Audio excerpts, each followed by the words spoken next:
Hi, welcome to Holistic Ovaries, where we are going to talk about Polycystic Ovary Syndrome from different perspectives, from hormonal health, through nervous system, metabolic health, emotional, psychological, even about relationships and life overall with the syndrome. I am Agnese and I would like to share my experience and my knowledge about PCOS because I believe the more you know about the syndrome, the better health decision you will be able to make to cope with your physical and psychological symptoms. I remember when I was first diagnosed with polycystic ovary syndrome, I was thinking to myself, PCOS sounds like a fancy name. And yes, indeed, it is a fancy name which comes with fancy symptoms like acne, hair loss, anxiety, irregular periods, lack of ovulation, infertility issues, fatigue, mood swings, and much more. After my diagnosis, I felt sense of relief because after 2 years of struggle without knowing what is happening to me, finally I have a name to my symptoms. But I didn't realize how complicated PCOS really is. I make a very long journey to combat my symptoms.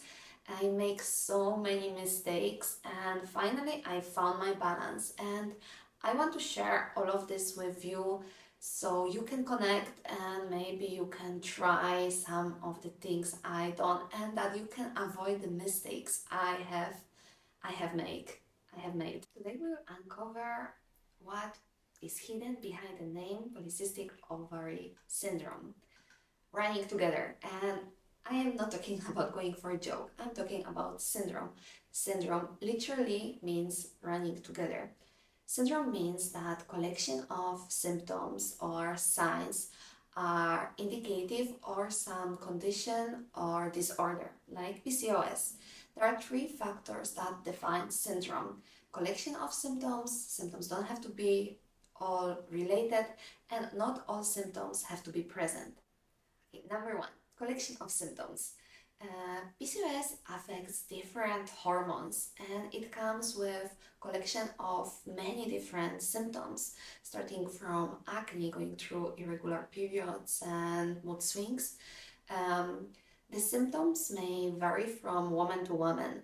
So my symptoms, my PCOS symptoms might be completely different than yours, but we will still fall in the same category of polycystic ovary syndrome. Second, unrelated symptoms. In syndrome, the symptoms might seem unrelated. Try to connect acne with mood swings, hair on your chin with binge eating, lack of periods with lack of sleep, depression with lack of losing your hair.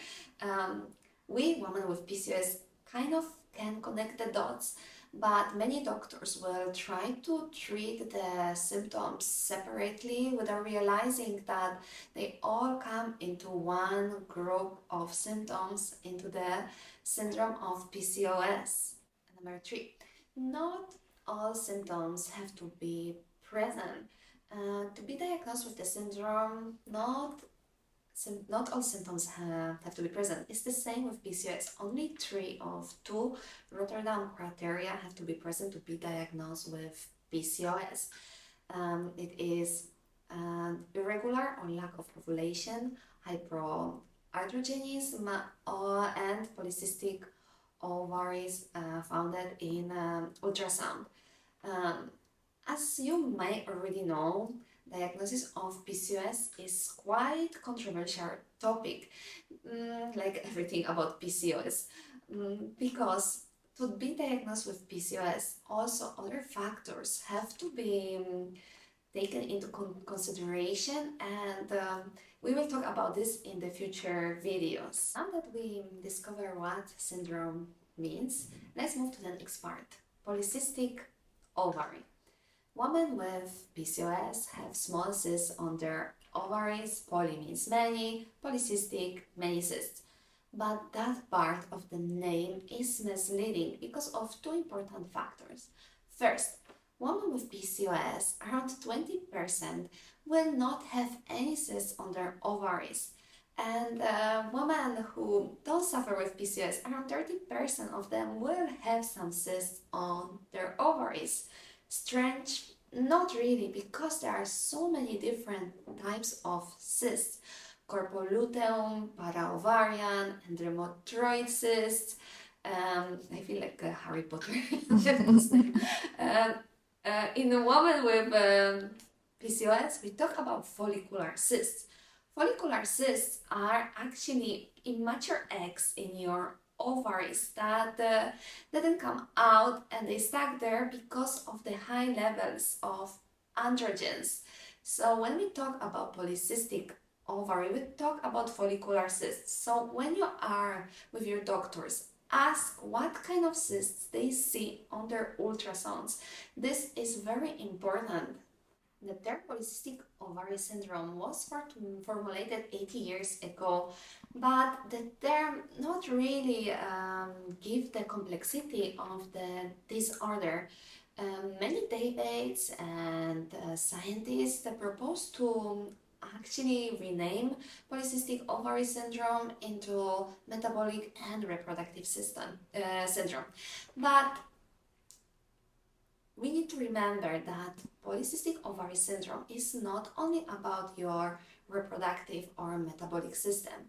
It comes also with psychological implications, psychological, emotional, and mental health. PCOS is very complex and it affects almost every system in your body, and this is what we need to remember. PCOS is a syndrome that we still are not able to understand fully.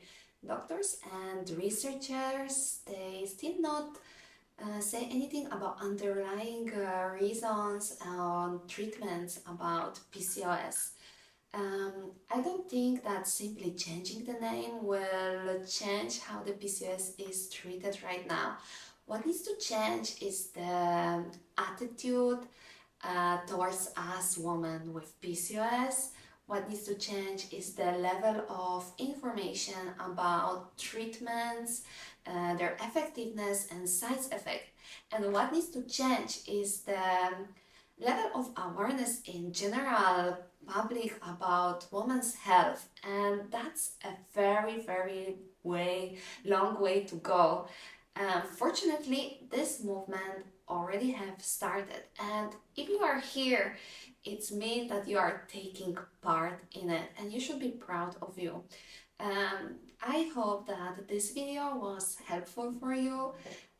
If you have any questions or there is any topics you would like me to talk about in the future videos, you can leave me a comment. You can like the video. This will help other women to reach my channel and the awareness of PCOS to spread out. And yes, I'm looking forward to see you in the next video. Have a good day. Bye. Hi, welcome to Piotr. Here's this one. Don't worry. No, I make this. No. Let's start again. Don't worry. Polycystic means many. Poly means many. No, one more time. Sorry. Factors. Okay, now.